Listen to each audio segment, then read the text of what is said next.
السلام عليكم. لا تنسوا الاعجاب بالفيديو والاشتراك في القناة تشجيعا لنا لنستمر بنشر المزيد ان شاء الله.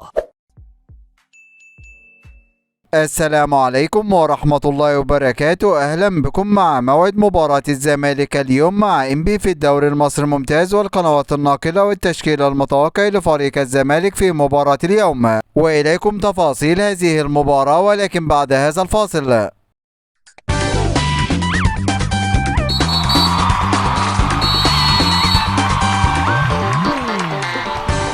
يستعد فريق الزمالك لمواجهة فريق إنبي في مباراة اليوم، وذلك في إطار مواجهة الجولة الخامسة من بطولة الدوري المصري الممتاز. ويحتل فريق الزمالك المركز الرابع في جدول ترتيب الدوري المصري برصيد 8 نقاط من 4 مباريات، فاز في مباراتين وتعادل في مباراتين، ليكون الفارق نقطتين بينه وبين فريق بيراميدز متصدر جدول الترتيب برصيد 10 نقاط. بينما يحتل فريق إنبي المركز الحادي عشر في جدول ترتيب الدوري المصري برصيد 4 نقاط من 4 مباريات، فاز في مباراة وتعادل في مباراة وهزم في مباراتين، ليكون الفارق 4 نقاط بينه وبين فريق الزمالك. وسوف تنطلق هذه المباراة اليوم الجمعة الموافق 27 أكتوبر 2023 27/10/2023 في تمام الساعة 6 مساء بتوقيت تونس والمغرب والجزائر، 7 مساء بتوقيت مصر والسودان وليبيا وفلسطين،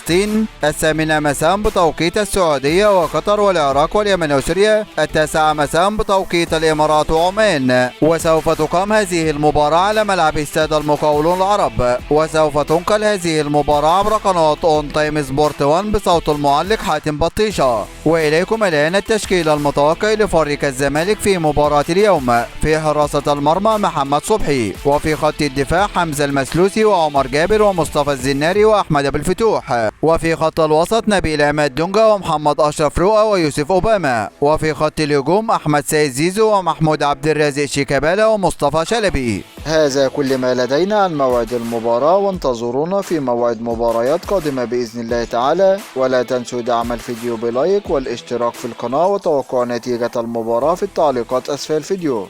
دمتم في أمان الله، والسلام عليكم ورحمة الله وبركاته.